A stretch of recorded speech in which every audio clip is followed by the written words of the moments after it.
এখান থেকে আমরা যদি ঠিকঠাক টাইমে না পৌঁছতে পারি তাহলে কিন্তু বাস পাওয়াটা খুব মুশকিল হয়ে যায়। যাকে জিজ্ঞাসা করছি সেই বলছে যে না উঠতে পারে। কঠিন রাস্তায় সাথে পিঠে একটা ভারী ব্যাগ। সবাই কিন্তু মোটামুটি হামাগুড়ি দিয়ে উঠছে পাহাড়ে।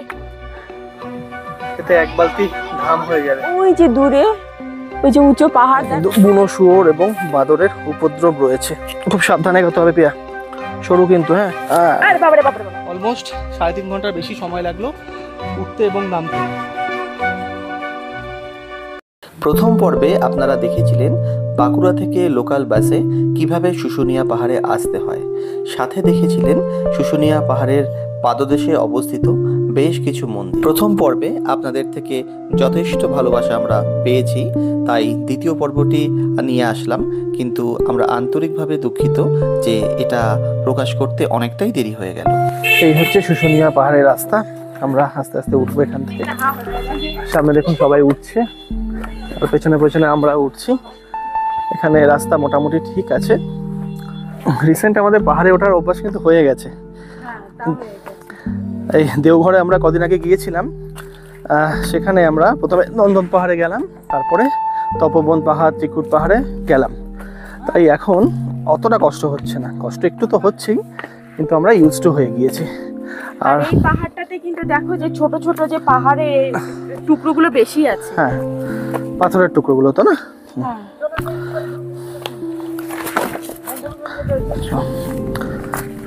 দেখুন সামনে লেখা আছে রামো নারায়ণ রাম।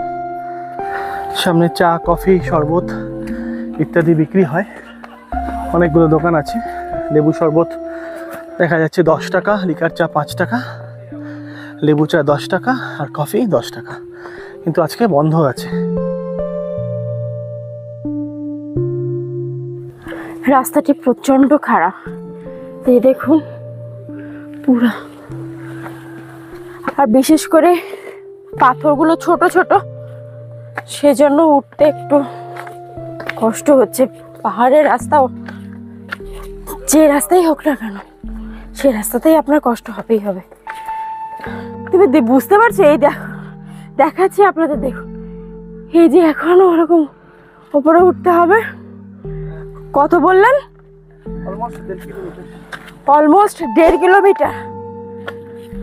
পাহাড়ি রাস্তা এরকম 1.5 কিলোমিটার ওঠা কিন্তু চারটিখানি ব্যাপার না। কিছু দূর পর্যন্ত আসতে পেরেছি, মনে হচ্ছে না এখনো অর্ধেক দূর এসেছি।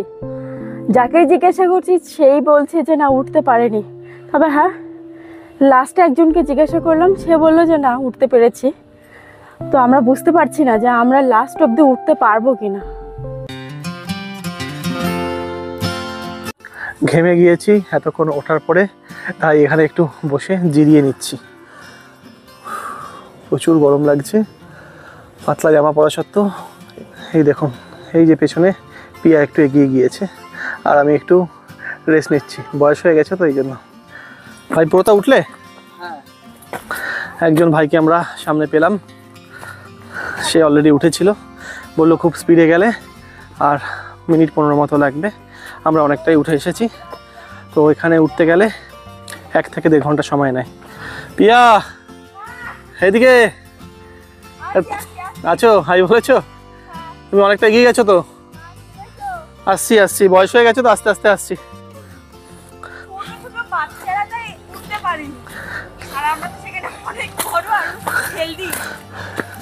মোটেও হেলদি না, এটাকে বলা হয় আনহেলদি। এটাকে হেলদি বলা হয় না। হ্যাঁ হ্যাঁ, হাতি মেরে সাথী। সামনে অনেকগুলো হনুমান দেখতে পাবেন। এতক্ষণ উঠলাম, উঠতে উঠতে পুরো একদম হাঁপিয়ে গেছি, পরিশ্রান্ত হয়ে গিয়েছি। নিচে ওঠা এই কঠিন রাস্তায়, সাথে পিঠে একটা ভারী ব্যাগ আর হাতে ক্যামেরা, 3টে নিয়ে বেশ টাফ অবস্থা আমাদের। তো ভিডিওগুলো করতে হয় আপনাদের সবার কথা মনে রেখেই। তো ভিডিওটা ভালো লাগলে অবশ্যই লাইক, কমেন্ট, শেয়ার করতে ভুলবেন না।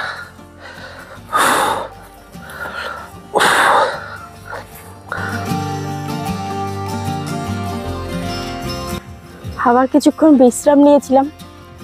বিশ্রাম নেওয়ার পরে আবার পাহাড়ের দিকে উঠছি। তো যত কিছুটা ভালো রাস্তা পেয়েছিলাম, আবার যত যাচ্ছি ততই রাস্তাটা সেই খাড়া হতে শুরু করেছে।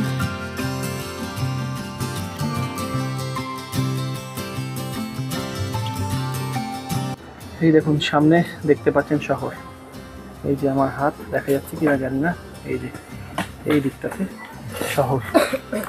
দেখো অতটা দূরে আছি, এই দেখো এতটা দূরে, এই এতটা দূরে কিন্তু আমরা রয়েছি। এই খাড়া রাস্তা দিয়ে এখন আবার উঠতে হবে, কিছুটা উঠে এসেছি, আবার কিছুটা উঠতে হবে।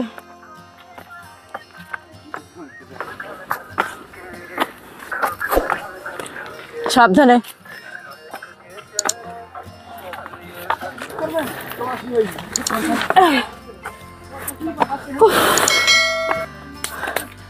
সবাই কিন্তু মোটামুটি হামাগুড়ি দিয়ে উঠছে এই পাহাড়ে, আর কিছুটা রাস্তা হামাগুড়ি দিয়ে উঠতে হবে এই পাহাড়ে। সামনের ছেলেগুলো বলছিল এই পাহাড়ে যদি একটা লিফটের ব্যবস্থা করা হতো নামার জন্য বেশ ভালো হতো, এত কষ্ট করে ট্রেক করে ওঠার পরে যদি একটা লিফট পাওয়া যেত মন্দ হতো না। হাঁপিয়ে গেছো? একদম হাঁপিয়ে গেছি, তোমার চোখ মুখ দেখেও সেটা বোঝা যাচ্ছে। ঘেমে গেছি পুরো, এতে এক বালতি ঘাম হয়ে যাবে। চলো আর বেশি খুব বাকি নেই। হ্যাঁ চলো চলো।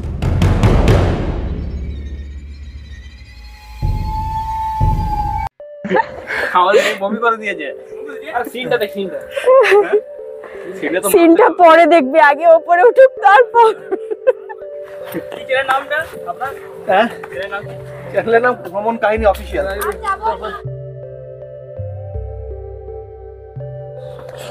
ওই দিতে আসুন ভাই, ওই এটাতে উঠতে পারবে না। হ্যাঁ ঠিক লাগছে, মুখে কোনো কথা নেই, বমি করেছে অনেকটা, এখন বেশি কথা বলে শক্তি ক্ষয় হবে না।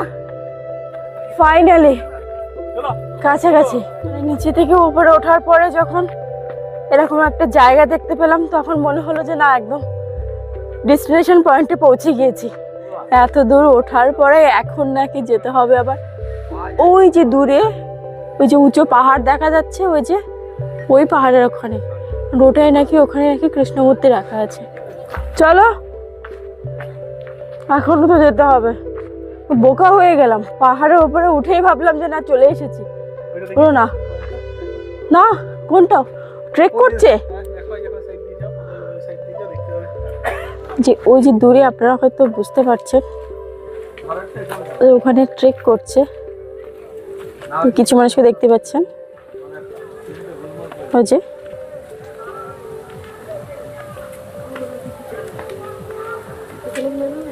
আমরা আছি ঠিক এতটা দূরে, এত দূর ওঠার পরে একটু লেবু জলের সত্যি প্রয়োজন ছিল, তো এই লেবু জল নিলাম। এই দাদার এখান থেকে মূল্য 10 টাকা।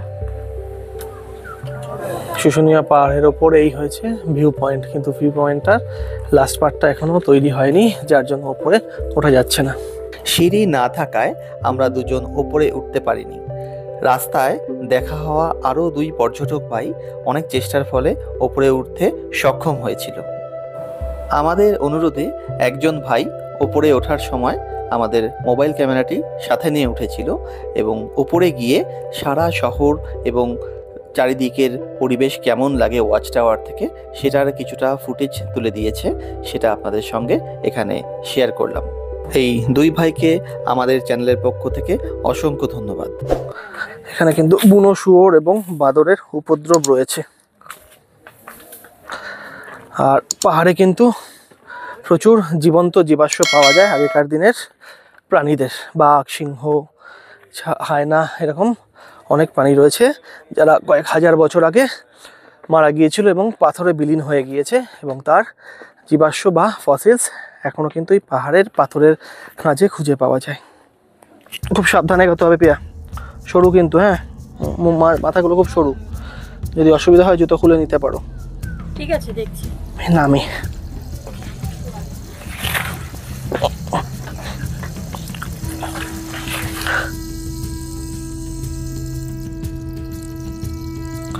এদিক দিয়ে বোধহয় নামতে হবে, এই হয়েছে রাস্তায়, যে যে যে যেখান দিয়ে, এখান দিয়ে আর কেউ তো আসছে না, সবাই এখান থেকে ব্যাক করে যাচ্ছে।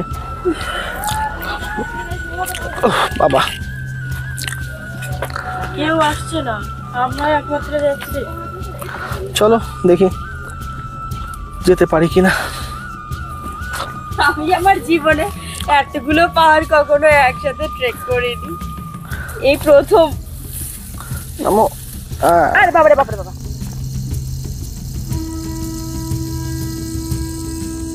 এখন এই পাহাড় দিয়ে নামতে হবে, নেমে আরেকটা পাহাড়ে উঠলে তারপর কৃষ্ণের দেখা পাবো। ভগবানের দেখা পাওয়া কি এতটাই সহজ? কষ্ট করলেই তো কেষ্ট মেলে না। তা ঠিক। আর কতটা যেতে হবে? 20 মিটার, মিনিমাম 50 মিনিট। এখান থেকে আমরা যদি ঠিকঠাক টাইমে না পৌঁছতে পারি তাহলে কিন্তু বাস পাওয়াটা খুব মুশকিল হয়ে যাবে। বাড়ি আর যেতে পারবো না, এই জঙ্গলে থাকতে হবে নাকি? এখানে এই বনের ভেতরে তুমি থাকতে পারবে না তো? কেন? আমাদের পূর্বপুরুষরা আছেন তো এখানে। পূর্বপুরুষরা আছেন, কিন্তু এই বনের ভেতরে থাকতে গেলে তো তোমার বলছিল সাপের উপদ্রব আছে, বন্য শুয়ারের উপদ্রব আছে, তার সাথে আছে হনুমানের উপদ্রব। কোন দিকে? এদিকে সোজা ভিউ পয়েন্টটা আছে ওই ওপরটাতে। আমরা এতক্ষণ ওখানেই ছিলাম, ওখান থেকে কিছু ছবি দেখালাম, এখান দিয়ে এবার নেমে আসলাম। এই প্লেন একটু রোড পেলাম, এই রাস্তাতে একটু হাঁটার মতো, আর এই রাস্তাটা সোজা চলে গেছে এই সামনের পাহাড়ের দিকে। এইখানে এবার উঠতে হবে, উঠে নাকি অনেকটাই যেতে হবে, তারপরে আমরা ভগবানের দেখা পাবো। তো কিছুদিন আমাদের পাহাড়, ভগবান ভগবান পাহাড়, এই করেই আমাদের দিন কাটছে, তাই না? হ্যাঁ। রাম নারায়ণ নাম লেখা আছে ওই জন্যই। কেমন লাগছে আপনাদের আমাদের এই জার্নি? অবশ্যই কিন্তু কমেন্ট সেকশনে জানাবেন। হ্যাঁ, আর হ্যাঁ, যদি আমাদের এই জার্নি আপনাদের কাছে ভালো লেগে থাকে তাহলে প্লিজ লাইক, কমেন্ট, শেয়ার, আর সাথে পারলে একটু সাবস্ক্রাইবও করে দেবেন। আর ফেসবুক পেজে যারা দেখছেন তারা পেজটা একটু ফলো করবেন, তাতে আমরা একটু মোটিভেটেড হই। আর আপনাদের একটা লাইক, একটা শেয়ার, একটা কমেন্ট আমাদের কাছে কিন্তু অনেকটা বড় মোটিভেশন। কিছুক্ষণ আসাটা এত ভালো ছিল না। উফ, চলো। জেনারেলি এই পাহাড়টায় লোকজন কেউ আসে না, সামনের ভিউ পয়েন্টটা দেখেই লোক ফিরে যায়, এতটাই কষ্ট হয়। কিন্তু আমরা ওই অল্প অল্প করে রেস্ট নিয়ে এই ওপরে ওঠার চেষ্টা করছি। চলো, এই যে সাইনবোর্ড, এখানে লেখা আছে পাহাড়ে ওঠার রাস্তা আরও 230 মিটার। চলো চলো চলো, কম বলে আমরা উঠতে পারছি হয়তো বা। চলো চলো। দেখি আরো বয়স যখন বেশি হয়ে যাবে তখন হয়তো এই পাহাড়ে উঠতে পারবো। পিয়া আগে যাচ্ছে, আমি তার পিছনে আছি, একই সাথে দুজন উঠছে। আমার তো শুধু ভয় লাগছে আমরা সময়ে নামতে পারবো কিনা, বাস পাবো কিনা। হ্যাঁ হ্যাঁ, পাবো পাবো, অসুবিধা নেই। উফ, বাপরে, জায়গাটা দেখেছো? আমাদের দর্শকদের একবার হাই বলে দাও। হাই এই যে এই দেখতে পাচ্ছেন ছোট স্ক্রিনে, ওইখানে আছে পিয়া, আর জুম করে এই পাশে দেখা যাচ্ছে। এতক্ষণে 230 মিটার থেকে মাত্র 206 মিটারে আসলাম এতক্ষণ ওঠার পরে। ভাবুন কতটা দূর। এখন যারা এখানে এসেছে তারা নিজেদের নাম এই পাথরে কালি দিয়ে লিখে গিয়েছে। তো আমি এটা খুব একটা সাপোর্ট করি না, এটা একটা প্রকৃতির জিনিস, একদম ফাঁকা রাখাই উচিত। তো আমরা এভাবে নাম লিখবো না। হ্যাঁ, আমাদের ভিডিওটা সবসময়ের জন্য ইউটিউবে থেকে যাবে। দেখুন সব জায়গায় নাম লেখা, এত সুন্দর একটা জায়গা, সব জায়গায় নাম লিখে গেছে। তো আমার এটা পার্সোনালি খুব একটা ভালো লাগেনি।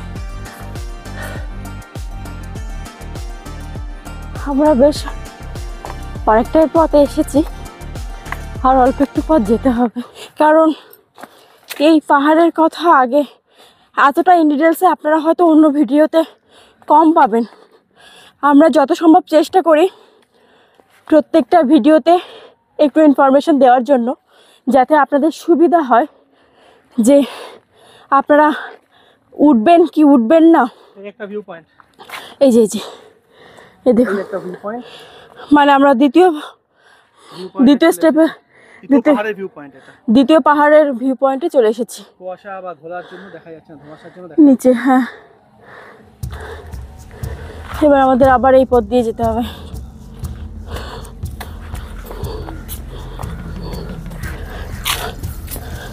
আর হ্যাঁ, প্রত্যেকবারই আমরা একটাই কথা বলি, যাদের একটু শারীরিক সমস্যা আছে বা যারা মনে করছেন যে না আমি উঠতে পারবো না, তারা কিন্তু উঠবেন না, কারণ যথেষ্ট ট্রেক করে উঠতে হয় এখানে। আর রাস্তাগুলো দেখে মনে হবে খুবই সহজ, কিন্তু একদমই তা নয়, যথেষ্ট কঠিন। তবে একটা জিনিস দেখলাম, এখানে বেশ কিছু 60 লোক ওপর অবধি কিন্তু উঠেছিলেন। হ্যাঁ, তবে এতটা ওঠেনি, ওই আগের যে ফার্স্ট পাহাড়ের যে ভিউ পয়েন্ট অতটা পর্যন্ত এসেছিলেন। মনের জোর এবং সাথে সাথে শারীরিকভাবে সুস্থতা, ফিটনেস দরকার। ফিজিক্যালি ফিট না থাকলে কেউ উঠতে পারবে না এই পাহাড়ের উপরে। আর উপরে কোনো কিছু কোথাও নেই, ওপরে গিয়ে যদি অসুস্থ হয়ে যান এখানে হেল্প পাওয়াটা খুব কঠিন হয়ে যাবে। দেখতেই পাচ্ছেন আমরা শুধু যাচ্ছি আর যাচ্ছি, আশেপাশে কিন্তু দূর দূরান্তে কাউকে পাওয়া যাচ্ছে না। আর ফার্স্ট যে ভিউ পয়েন্ট পর্যন্ত আছে ওখানেও কিন্তু আপনারা খাবার জলের দোকান টোকান পেয়ে যাবেন, কিন্তু এই পাহাড়ে একদমই কিছু নেই, লোকও নেই, না কোনো লোক নেই। বড় পাহাড়, মানে আমরা বড় পাহাড়ে পৌঁছে গিয়েছি। এটা বড় পাহাড়। তাই আমরা কষ্ট হলেও, এত কষ্ট করেও এই চেহারা, আমাদের চেহারা দেখতেই পাচ্ছেন, এই চেহারা নিয়েও কিন্তু আমরা আগেও ট্রেক করেছি, এখনও ট্রেক করছি। কারণ আমরা মনে করেছিলাম যে আমরা ফিজিক্যালি ফিট আছি আর আমরা যেতে পারবো। মনের জোরটা সব কিছু, মনের জোরও ছিল আমাদের যে আমরা যেতে পারবো। এতক্ষণ করার পরে দেখুন আবার একটু ভালো রাস্তা পেয়েছি পাহাড়ের উপরে, একটু রাস্তা আবার এইভাবে সুন্দর রাস্তা পাওয়া যাচ্ছে। এতক্ষণ ট্রেক করার পরে ফাইনালি আমরা পৌঁছে গিয়েছিলাম আমাদের মেন ভিউ পয়েন্টে, যেটা দেখার জন্য আমরা প্রথম পাহাড় থেকে দ্বিতীয় পাহাড়ে চলে এলাম। অনেক কষ্ট হয়েছিল আসতে। ভিডিওর মাধ্যমে আপনারা হয়তো বুঝতেই পেরেছেন আমাদের প্রচুর কষ্ট হয়েছিল এখানে আসতে। তবে হ্যাঁ, এখানে আসার পরে এক মুহূর্তের মধ্যে কষ্টটা একদম নির্মূল হয়ে গিয়েছিল। জুতো অবশ্যই খুলে নেওয়া উচিত যে কোনো মন্দিরে। আর দেখতেই পাচ্ছেন আপনারা এখানে অনেক ভক্তগণ তাদের এই যে ঢিলা, এই যে পাথরের ঢিলা বেঁধে রেখে গিয়েছেন, তাদের মনস্কামনা যাতে পূরণ হয় ভগবানের কাছে, সেই জন্য। বাবা, পাথর তো খালি পায়ে হাঁটাটা যথেষ্ট টাফ আছে।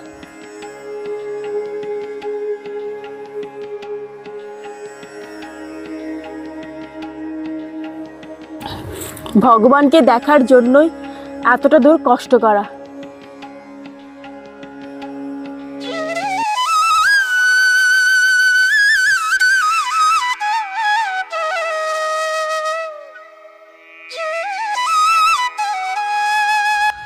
এই দেখুন সামনে দেখা যাচ্ছে 3 নম্বর পাহাড়। আমরা এসেছিলাম তো 2 নম্বর পাহাড় পর্যন্ত, এই মুহূর্তে আর সময় নেই। 3 নম্বর পাহাড়টা দেখুন। 3 নম্বর পাহাড়ে সবাই ট্রেক করতে যায়, আর ওখানে যেতে গেলে কিন্তু পারমিশন নিতে হয়, প্রশাসনের পারমিশন নিয়ে তারপর দেখুন ওই যে পাহাড়, ওখানে ক্যামেরা দেখা যাচ্ছে না, কিছু লোক ট্রেকিংয়ের জন্য প্র্যাকটিস করছে। ওঠাটা যতটা কঠিন, নামাটা আরও বেশি কঠিন। বাবা, একটু ভুল হলেই নিচে সরাসরি। দেখেছেন কি রাস্তা, এই রাস্তা এখন আমাদের নামতে হচ্ছে। আপনাদের অনুরোধ করব যারা আসবেন খুব আস্তে আস্তে নামবেন। আমাদের তাড়া রয়েছে, কিন্তু তবু আমরা তাড়াহুড়ো করছি না, কারণ বাসটা মিস হয়ে গেলে আমাদের গাড়ি পুরো বুক করতে হবে।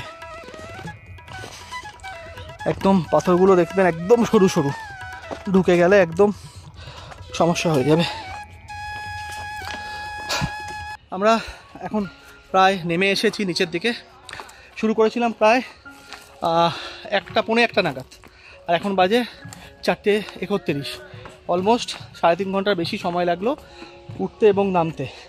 তো অনেকে দেখতে পাচ্ছি বিকেলবেলায় আসছে এবং ওঠার চেষ্টা করছে, ওরা কিন্তু মাঝ রাস্তায় আটকে যাবে এবং সন্ধ্যা হয়ে গেলে কিন্তু পাহাড় থেকে নামাটা খুব মুশকিল। এখানকার যারা লোকাল আছে তারা অনেকে বারণ করছে যে উপরে উঠতে না এখন এই সময়, এই বিকেলবেলায় 4:30 পরে, কিন্তু অনেকে না কথা শুনে অগ্রাহ্য করে এগিয়ে যাওয়ার চেষ্টা করছে। সেটা কিন্তু বিপজ্জনক হতে পারে আপনার এবং আপনার পরিবার বা ভালোবাসা লোকেদের জন্য। তাই অনেকে তো বাচ্চা নিয়েও উঠছে, তাই না? হ্যাঁ, বাচ্চা নিয়েও অনেকে উঠছে। তাই ঘুরতে আসুন, অ্যাডভেঞ্চার করুন, অবশ্যই সেফটি মাথায় রেখে। সেফটি ফার্স্ট, ঘোরা তারপরে হতে থাকবে। একবার পা ভেঙে গেলে, পা মচকে গেলে বা অসুবিধা হলে এখান থেকে নামানোর লোক কিন্তু থাকবে না। এই সেই শুশুনিয়া পাহাড়ের বিখ্যাত ঝর্ণার জল। এর উৎস কোথায় তা এখনো পর্যন্ত জানা যায়নি, কিন্তু এই জলের পবিত্রতা কিন্তু অনেক বেশি। আমরা বাড়িতে আসার পর টিডিএস মিটার দিয়ে চেক করেছিলাম, এই জলের টিডিএস কিন্তু বিসলারির মতনই। মার্কেটের ভিতরে দোকানপাটগুলো কিন্তু আমরা যখন গিয়েছিলাম তখন খোলা ছিল না, কিন্তু হ্যাঁ এখন মার্কেটের ভিতরে দোকানপাটগুলো অনেকটাই খোলা আছে। আপনারা দেখতেই পাচ্ছেন বিভিন্ন রকমের মানুষ কিন্তু এখানে বিভিন্ন রকমের জিনিসপত্র কিনছেন, যে দোকানপাটগুলো এখন যথেষ্ট খোলা। কত করে এই হ্যাঙ্গারগুলো? মানে এই ছোটগুলো 60 টাকা, তাই তো? এটা 60 টাকা, এটা 100 টাকা, আর এটা 100 টাকা। এখানেও কিন্তু খুব সুন্দর সুন্দর কাঠের কাজ আছে, আপনারা চাইলে কিন্তু এখান থেকেও ক্রয় করে নিতে পারেন। আপনারা যদি এই পাহাড়ে আসতে চান তাহলে কিন্তু আপনারা একটু হাতে সময় নিয়ে আসবেন। আমরা যেমন 12টার দিকে এই পাহাড়ে এসেছিলাম, সেটা না করে আপনারা যদি সকাল 10টার মধ্যে এখানে চলে আসেন তাহলে কিন্তু আপনাদের কাছে অনেকটা হাতে সময় পাবেন পাহাড়ে ওঠার জন্য। আর হ্যাঁ, কৃষ্ণমূর্তিটা দেখার জন্য আপনাদের অবশ্যই সেকেন্ড পাহাড়ে যেতে হবে, সেকেন্ড পাহাড়ের ভিউ পয়েন্টে। তো সেখান থেকেও কিন্তু আপনারা দেখে নেমে আবার এখান থেকে জিনিসপত্র কিনেও যেতে পারেন। ও আরেকটা ব্যাপার আমি একটু বলে দিই, তো আজকে আমাদের সময়ের অভাব আছে, সেই জন্য এখানে কিন্তু আমি প্রাচীন শিলালিপি সামনেই আছে, আমি যেতে পারলাম না, পরের বার গেলে কিন্তু অবশ্যই যাব। আর একটা ছোট্ট ইনফরমেশন দিয়ে দিই, যারা আপনারা বাঁকুড়া থেকে আসবেন, বাঁকুড়াতে যদি ফিরতে চান তাহলে 4টের মধ্যে কিন্তু আপনাদের রাস্তায় আসতে হবে, তারপরে কিন্তু আপনারা বাঁকুড়া ফেরার সরাসরি বাস পাবেন না। আর তারপরে কিছু আপনি বাস পাবেন বা ট্রেকার পাবেন, যেটা খাতড়া অবধি যাবে, খাতড়া থেকে আপনাকে ভেঙে বাঁকুড়ায় যেতে হবে। যদি সন্ধ্যা হয়ে যায় তাহলে কিন্তু এখান থেকে পাবলিক কোনো ভেহিকলস পাবেন না, বাস, গাড়ি বা ট্রেকার কোনোটাই আপনারা পাবেন না। সেক্ষেত্রে আপনাকে এখানকার ট্রাভেল যে এজেন্সি আছে বা এখানকার যে টোটো হোক বা অটো হোক বা অন্যান্য প্রাইভেট কার হোক, সেখান থেকে আপনাকে সরাসরি বুক করতে হবে। সেক্ষেত্রে ভাড়াটা কিন্তু অনেকটাই বেশি পড়ে যাবে। নিজস্ব গাড়ি বাইক থাকলে তো সেই প্রবলেমটা নেই।